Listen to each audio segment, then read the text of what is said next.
Olá, professores. Hoje nós vamos falar sobre a lição 8. O trabalho é dignificante. Diga não à preguiça. Nós estamos já na 8ª lição da nossa revista Amadurecendo na Esperança, exposição de 1 Tessalonicenses. Lição 8 essa que vai falar sobre do trabalho que dignifica o homem. Então, nessa lição, nós vamos trabalhar de alguns aspectos que a igreja de Tessalônica estava passando, que Paulo vai dar uma exortação, que Paulo vai fazer uma demonstração sobre isso, mas nós também vamos falar trazendo essas lições para nós, como nós vamos fazendo todas as aulas, e mostrando que temos como tirar algumas lições, temos como tirar alguns gatilhos, algumas coisas que influenciam diretamente a nossa realidade hoje em dia. O texto-chave é: você comerá do fruto do seu trabalho e será feliz e próspero. Salmo 128, 2. O para refletir é: se tiver de chorar, chore. Se tiver de sorrir, sorria. Viva, Cristo nos chamou para a vida, além de tudo, eterna. Nós temos alguns pontos nessa lição. Ponto 1, generosidade, uma virtude dos Tessalonicenses. Ponto 2, fique tranquilo. Ponto 3, cuide de sua vida e vá trabalhar. E ponto 4, o prazer do trabalho cotidiano, deslumbrando-se com a vida. Nós tínhamos alguns problemas em relação à igreja de Tessalônica. O texto bíblico é 1 Tessalonicenses 4, do 9 ao 12. Esse texto vai nos trazer algumas coisas que eram um problema dentro de uma solução. Como assim? Era um problema que a igreja de Tessalônica estava apresentando, mas que ele só foi gerado porque alguns irmãos estavam agindo de uma maneira totalmente correta e abriu essa margem para que alguns se aproveitassem. Então, é importante a gente observar um pouco mais de longe esse texto, porque não é um problema por problema. É um problema que é gerado a partir de uma circunstância onde irmãos estão fazendo o certo, mas ainda pessoas conseguem se aproveitar de pessoas que estão fazendo o certo. E não um problema no sentido de a igreja está totalmente problemática. Paulo, para iniciar, ele vai novamente, como ele fez em outras aulas que a gente estava vendo, em outros textos bíblicos, ele vai novamente elogiar a igreja. Porque a igreja, ela estava literalmente, com muita facilidade e com muito amor, ajudando todas as pessoas a qual podia. Então, eles ajudavam as pessoas de dentro, seus irmãos, ajudavam vizinhos, ajudavam pessoas de fora, ajudavam outras igrejas. Então, eles estavam exercendo o amor ao próximo, a devoção em ajudar outras pessoas. Todo o escopo do cristianismo que pede para nós em relação ao próximo, a igreja de Tessalônica estava fazendo. Ela estava alcançando pessoas tanto de fora quanto de dentro.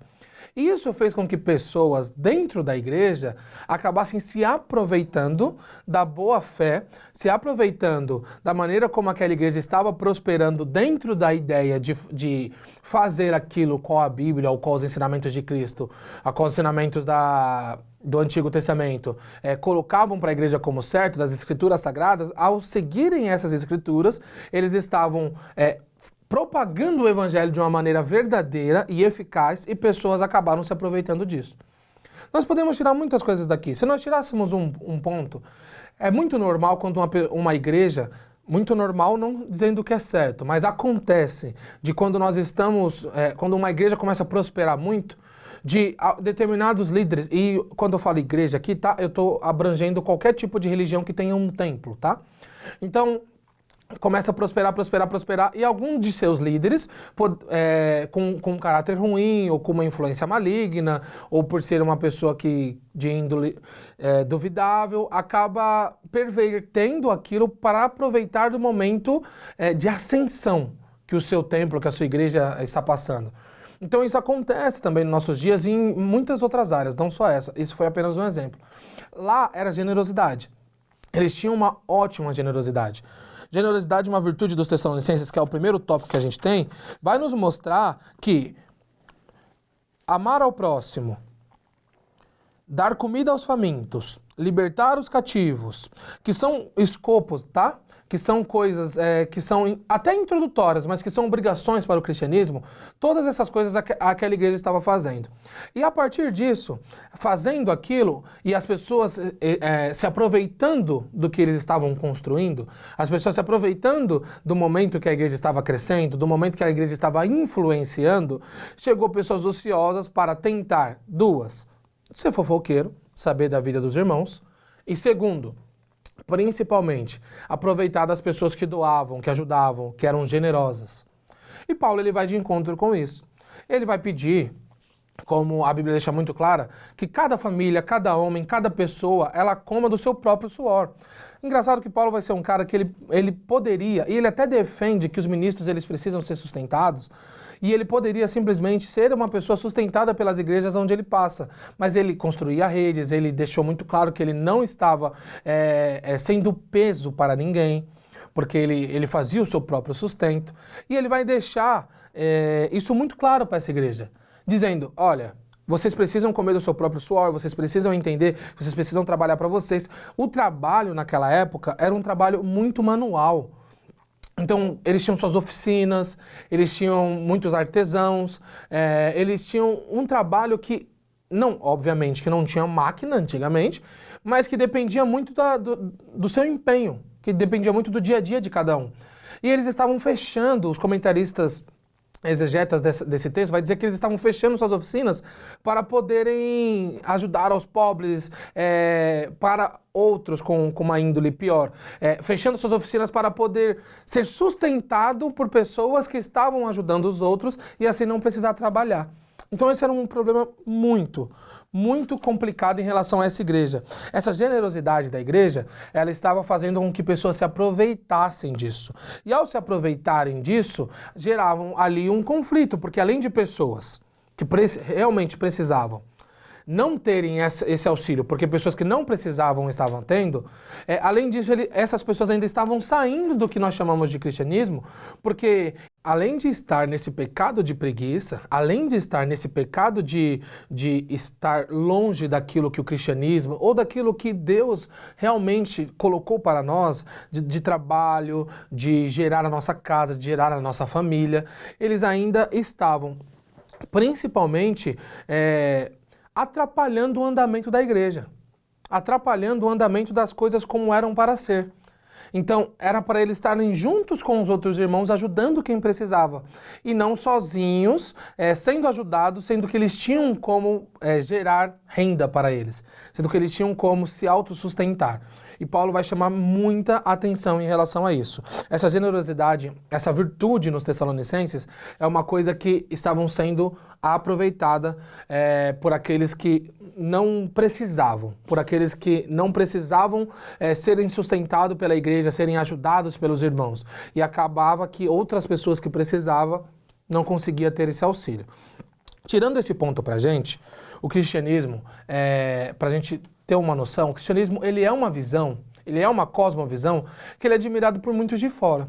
Aí a gente pode perguntar, mas a gente falou de perseguição nas 6. A gente falou que isso gera conflitos, gera confrontos. Como que a gente pode falar que...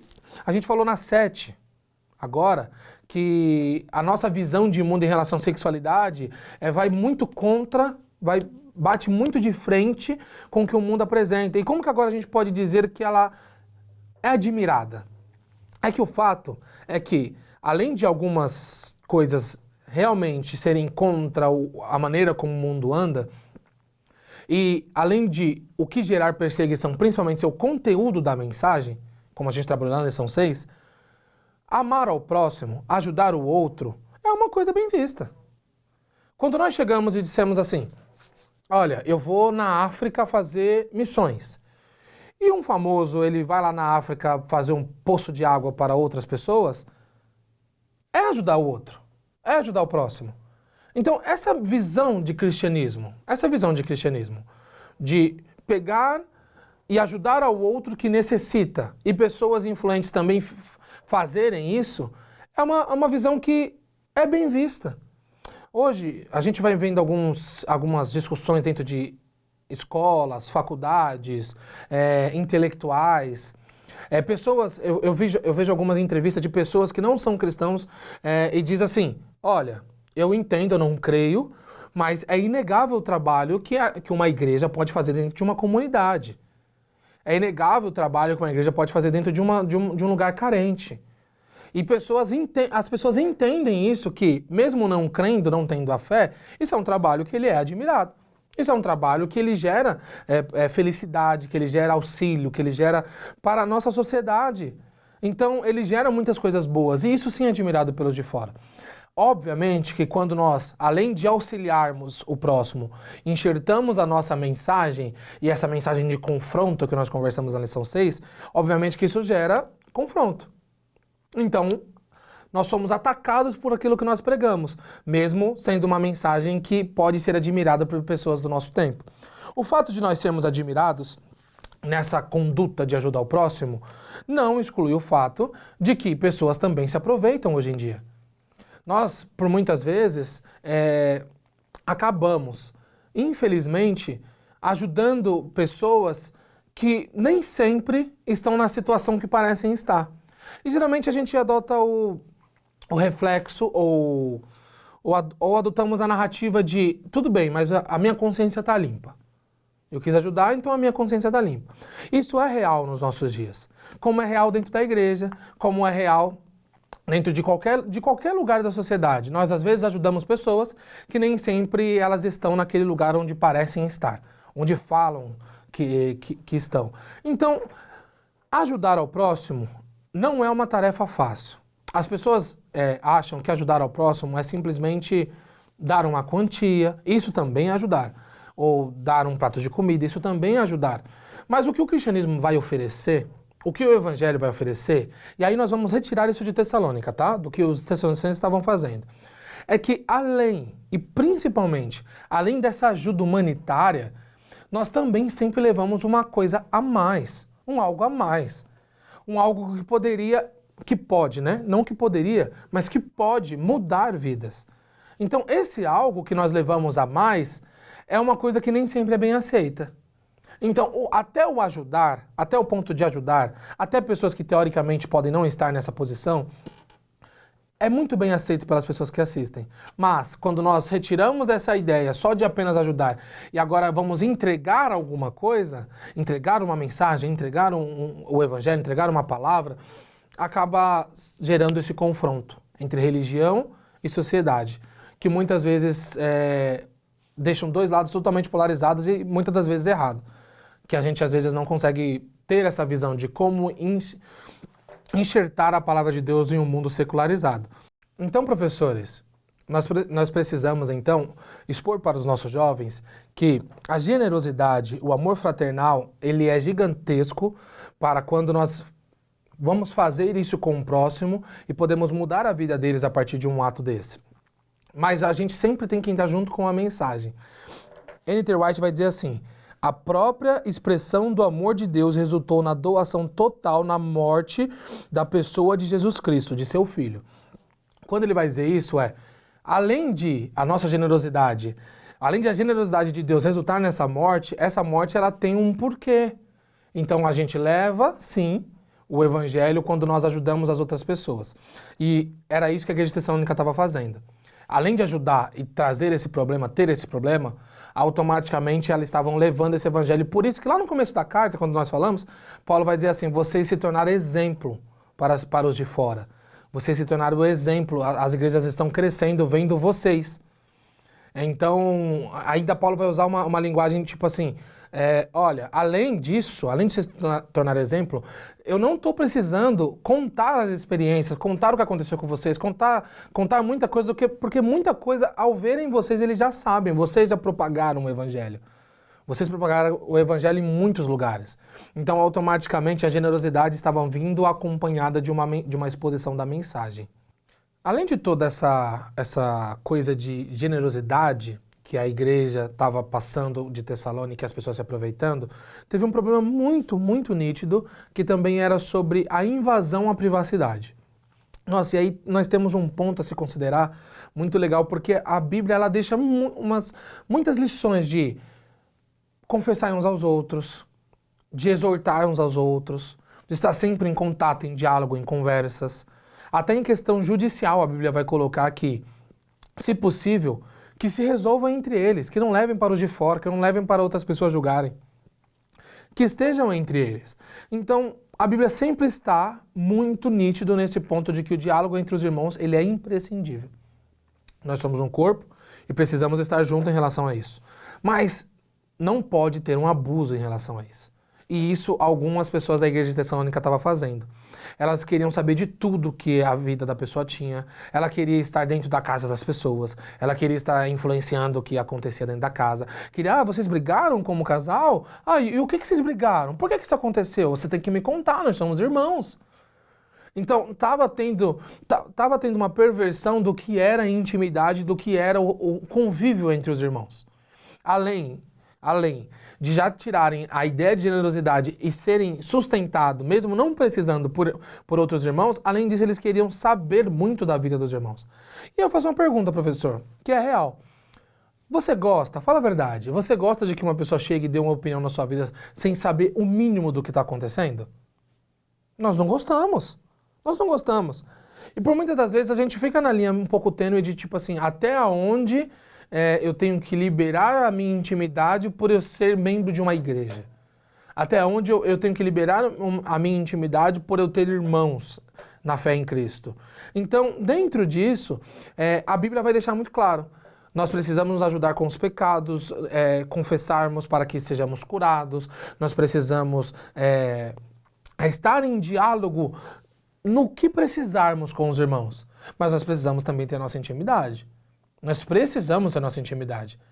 Então, nós precisamos saber que, vamos supor, um homem e uma mulher como esposo e esposa, eles têm a intimidade deles. E não cabe a nós entrar ali e dar palpites onde nós não fomos chamados. Nós precisamos entender que a salvação, sim, ela é individual. E que nós estamos fazendo parte de um corpo, de uma igreja, mas que ela continua sendo individual. A Bíblia vai nos dar algumas coisas de tipo, antes de tomar a ceia, examine-se, pois, para nós nos examinarmos, para nós entrarmos no nosso quarto e falarmos com Deus, para nós, como pegar o exemplo de Jesus, para nós subirmos, vamos supor, em um monte e falar, calma que eu vou falar com o meu Pai.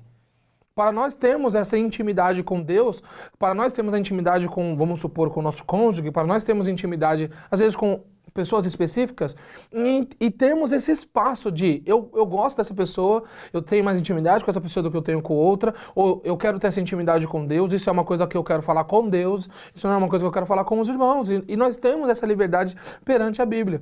E os irmãos de Tessalônica estavam, infelizmente, passando desse limite.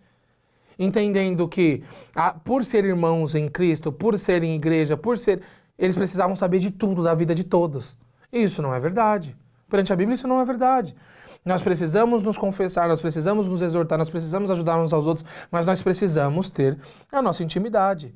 Por isso que Paulo vai dar um conselho, e aqui o título está um pouco mais provocativo, mas vai por isso, vai muito por essa ideia. Cuide da sua vida e vá trabalhar. Não dependa dos irmãos. Peça ajuda para os irmãos, que os irmãos possam te ajudar, possam ajudar as pessoas, se, principalmente, nós realmente precisarmos. Mas se não, vá trabalhar do suor do nosso rosto, que nós precisamos ter o nosso sustento. E cuidar da nossa vida. Cuidar da nossa vida, professores. Eu sei que pode parecer uma coisa muito... cuida da sua vida. E nós temos uma lição um pouco atrás, que falou assim, eu não sou exemplo para ninguém. Não, meu irmão, você é sim. Nós tivemos há um tempo atrás. Então isso não está ligado ao fato de ser uma pessoa individualista. Não. Só estou dizendo que tem espaço para a comunhão, como tem espaço para a intimidade. Tem espaço para a comunhão, como tem espaço para o respiro, para a paz. Nós não precisamos e não devemos abrir a nossa casa para todos e para qualquer pessoa simplesmente porque elas são irmãos em Cristo. Nós não precisamos e nós não devemos contar tudo para os nossos irmãos, porque tem coisas que são íntimas nossas e às vezes íntimas apenas entre nós e Deus. Então nós não devemos e nós não precisamos. Então a igreja de Tessalônica está nos deixando duas principais lições. Que a generosidade, ela é um dom, ela é maravilhosa, mas ela precisa ser para as pessoas que realmente precisam e precisa ser acompanhado pela palavra de Deus. E dois, nós não precisamos e nós não devemos e nós não podemos, se nós estivermos do outro lado, interferir sem sermos chamados na vida de pessoas. Nós não devemos, em hipótese alguma, achar que por ser irmãos eles nos devem informações sobre as suas vidas que eles não querem contar. Nós não devemos fazer isso. E se nós estivermos do outro lado, nós não precisamos, de maneira alguma, nos sentir obrigados a contar tudo em relação à nossa vida para outras pessoas, sendo irmãos ou não, porque não é esse o conceito de diálogo dentro da Bíblia. O conceito de diálogo é nos ajudarmos em momentos de dificuldade, de confissão, de exortação e de momentos que precisamos estar uns com os outros. Essas pessoas doentes que entram no hospital, que é a igreja, para juntos, contando sobre as suas feridas, sarar uns aos outros. Mas a nossa intimidade, ela é clamada pela Bíblia. E por ser clamada pela Bíblia, nós precisamos entender que nós precisamos ter nossa intimidade. Nós temos que ter nossa intimidade, sendo com Deus, sendo com os irmãos, mas nós precisamos ter a opção de falar determinadas coisas para algumas pessoas ou não falar essas coisas para essas pessoas. E assim é opcional nosso, e a Bíblia nos dá aparato para isso. Mas aí você pode pensar, mas está trazendo um pouco para um lado individualista. Não, nós não estamos trazendo para um lado individualista. Nós estamos simplesmente dizendo, principalmente, que há lugar para a generosidade e há lugar para a intimidade. Há lugar para o momento a sós com Deus, como há lugar para o louvor e a comunhão em igreja. Há lugar e há momento para as duas coisas. Há momentos que nós estamos a sós, nós e Deus. E há momentos que nós precisamos estar totalmente em comunhão para, conjunto com eles, em conjunto com a igreja, sermos sarados das nossas feridas, sermos sarados dos nossos problemas, sermos ajudados a superar os nossos pecados, principalmente por lideranças e pessoas que possam, anciões, que possam nos dar conselhos verdadeiros. Então, cuide da sua vida e vá trabalhar, professores, da ideia de que há generosidade, há intimidade. Essas coisas precisam ser respeitadas e nós precisamos correr atrás do nosso trabalho para o nosso sustento e entender de que há pessoas que nós temos mais afinidade, mas principalmente com Deus, há coisas que nós não contamos, por mais que na maioria das vezes seja legal e seja sadio compartilhar coisa com os nossos irmãos. O último tópico vai nos falar sobre o prazer do trabalho cotidiano, deslumbrando-se com a vida. E esse tópico aqui é uma chamativa, professores, para nós entendermos principalmente como as coisas estão sendo desvirtuadas na vida cotidiana cristã. As pessoas estão atribuindo o cotidiano a uma coisa ruim. Olha, a Bíblia ela vai nos colocar algumas coisas como sendo maravilhosas e que essas coisas fazem parte do nosso cotidiano. Quando ela vai dizer assim, ame a sua mulher, ou para a mulher amar o seu esposo, ela não está colocando um momento específico. Ela está dizendo, a partir do momento que vocês estiverem juntos, que vocês forem uma só carne, vocês vão viver a vida inteira, todos os dias, em contato, em serviço, em abdicação de algumas coisas, mas um para o outro. Em construção, um com o outro. E isso é importante porque ela está dando um valor ao cotidiano do dia a dia. E não para aqueles momentos de felicidade muito esporádicos. A gente pentecostal, provavelmente, professor, você e seus jovens já ouviram algum pregador dizendo assim, vocês são muito felizes no congresso, mas eu quero ver na segunda-feira. E é real. Sabe por que é real? Porque é maravilhoso estar em festa, é maravilhoso ver milagres, é maravilhoso estar em contato com uma ação sobrenatural de Deus. Mas o que pesa para nós mais, o que denomina o nosso cristianismo, o que mostra para as pessoas lá fora, é o nosso dia a dia. E não é 3 dias. É o nosso dia a dia. Todos os dias. E hoje nós estamos sendo muito influenciados por algumas frases de efeito que, para mim, vão um pouco contra aquilo que a Bíblia vai nos colocar. Ó, eu vou ler o primeiro tópico para vocês aqui. Primeira parte do tópico vai dizer assim, ó, estamos em um tempo em que as pessoas querem viver na nuvem do milagre. Frases como, aumente o seu nível, venha viver o sobrenatural todos os dias, são extremamente comuns de serem ouvidas. O sobrenatural existe, e melhorar como pessoa todos os dias é correto. O que precisamos perceber é que cada dia o cotidiano está sendo banalizado. E aqui, trazendo essa ideia, os tessalonicenses eles estavam ajudando uns aos outros, sendo influenciadores para as pessoas que estivessem fora, só que o cotidiano deles foi o que deu um up na pregação. Por quê? Porque a partir do momento em que eles são constantes naquilo que eles fazem, eles são constantes em seu testemunho, eles são constantes em ajudar, eles são constantes em expor essa palavra, as pessoas de fora foram muito mais influenciadas. E aqui o que eu estou querendo tirar pra gente é que, para nós, cristãos, o sobrenatural deveria ser o nosso dia a dia. Aí pode ser uma pequena contradição. Não, sobrenatural é uma coisa que acontece além do natural. Mas se nós levarmos em consideração que nós estávamos condenados, que, como Paulo vai dizer em Romanos 3, estávamos destituídos da glória de Deus, condenados aí para o inferno, e vem um Deus crucificado, um Filho de Deus, o nosso Rei, morre por nós, ressuscita ao terceiro dia e dá para nós o privilégio de não ser mais condenados, que nós podemos ser condenados, mas que nós não necessariamente já somos, obrigatoriamente já somos condenados. Viver todos os dias tentando agradar ou chegar ao máximo possível de agradar a esse Deus é viver um sobrenatural.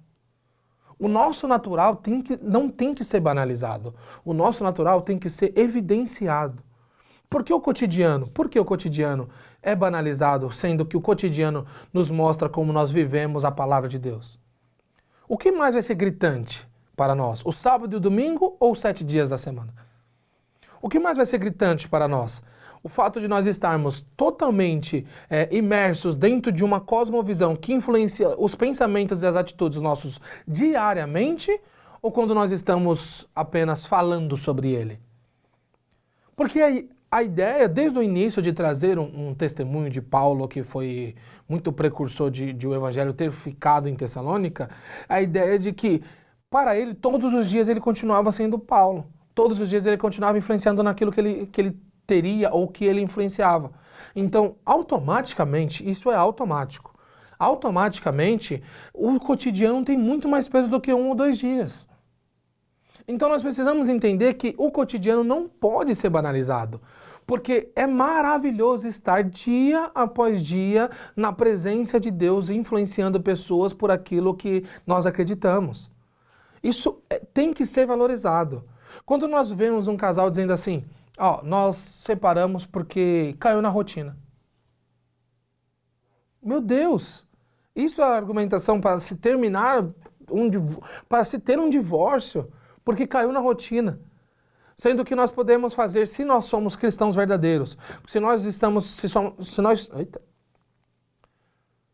somos pessoas que somos totalmente influenciados, ou parcialmente, que sejam parcialmente influenciados pela Bíblia, pela palavra de Deus, nós precisamos entender que o cotidiano, a rotina, ela é um milagre de Deus.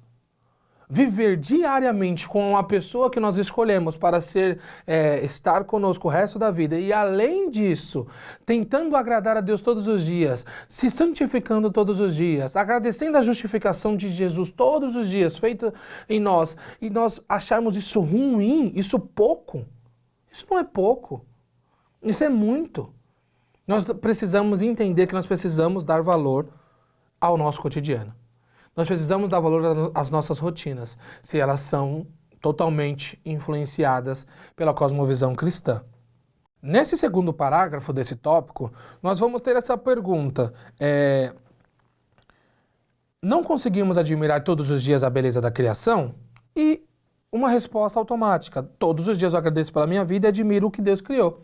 Só que um ponto a se considerar nós agradecemos pelo trabalho que nem sempre é bom? Nós agradecemos pelas pessoas que nem sempre são as melhores? Nós agradecemos pelo que nem sempre está dentro daquilo que nós queríamos que fosse? Porque o nosso cotidiano e o peso de tudo isso é lembrar que nós éramos pessoas perdidas e que a partir disso, mesmo não estando todos os dias de acordo com o nosso gosto, é ainda assim um milagre sobrenatural nós estarmos vivendo para e com o nosso Deus. É um milagre sobrenatural. Então, Isso é viver sobrenatural, entendendo que não era nem para estarmos aqui, mas pela graça de nosso Cristo, nosso cotidiano é um verdadeiro milagre. Precisamos dar valor a todos os dias e a todos os momentos que com eles vierem. Se tiver de chorar, chore. Se tiver de sorrir, sorria. Viva, Cristo nos chamou para a vida, além de tudo, eterna, que foi o nosso para refletir. Trazendo tudo que a igreja trouxe para nós, generosidade, intimidade, cotidiano. Se nós fôssemos tirar, a conclusão vai colocar aqui pra gente, vai dizer assim: jovem, fique tranquilo, o mundo não vai acabar hoje. Então nós precisamos sim ser generosos, nós precisamos sim estar em intimidade com pessoas, com Deus e principalmente aproveitar dia após dia o privilégio de viver. O privilégio de viver. Nossa, engoli. Aproveitar dia após dia o privilégio de viver. Porque, infelizmente, hoje muitas pessoas não aproveitam esse privilégio da vida. Sua vida não será um fracasso se você não entrar na faculdade logo. Seus sonhos não serão destruídos só porque não está no trabalho que gostaria. Fique calmo, curta sua juventude com prudência, trabalhe, não seja um fardo para ninguém. Viva e cresça diariamente. A lição que a igreja de Tessalônica vai nos deixar e que Paulo vai deixar exortar essa circunstância que estava passando é: vamos trabalhar, vamos viver em intimidade, vamos ter nossos momentos felizes, vamos entender o nosso cotidiano e ficar calmo. Fica calmo, tudo não vai se acabar se algumas coisas saírem do eixo. Fica calmo se depois que acabar o ensino médio dos jovens na qual você está dando aula, eles não conseguirem entrar na faculdade. Fica calmo se eles ainda não estão no trabalho que eles desejariam estar. A vida tem muito a oferecer para nós jovens, para os professores, para aqueles que você vai ministrar. Tem muito a oferecer e vamos ficar calmo. Não vamos ser um encosto para ninguém. O trabalho ele é dignificante. Vamos vencer essa preguiça. Mas vamos aproveitar dia após dia o nosso cotidiano enquanto nós melhoramos como pessoa, justificando todos os dias as nossas atitudes com a palavra de Deus, santificando-nos cada dia pelos nossos erros, mas além de nos melhorarmos como pessoa, nos melhorarmos como indivíduo, como pessoas dentro da nossa sociedade, da nossa comunidade, da nossa igreja, para que cada dia mais nós estejamos mais perto do que Cristo separou para nós, generosos, íntimos com Ele, mas cada dia aproveitando o que a nossa vida tem reservado para nós. Às vezes sofrimento, mas ainda aprendendo com sofrimentos. Mas muitos sorrisos, porque sim, eu não sei qual é a visão que as pessoas possam passar para os nossos alunos, mas o cristianismo é sim uma religião feliz. O cristianismo não é uma religião triste. O cristianismo é uma religião que nos traz, com toda certeza, motivo para estarmos sempre alegres e felizes. E às vezes, como a Bíblia vai colocar, sem as pessoas nem entenderem, porque a nossa alegria e a nossa felicidade parte de pressupostos que não é mundano. Então, professores, que fiquem essa parte para nós. Sejamos generosos, que nós possamos ter a nossa intimidade e que nós cada dia aproveitamos o nosso cotidiano e a nossa rotina, porque elas sim são uma ação sobrenatural de pessoas que eram perdidas e hoje podem viver cada dia se santificando e agradando ao Deus ao qual tirou eles da perdição eterna. Ok? Até a próxima aula. Fiquem com Deus.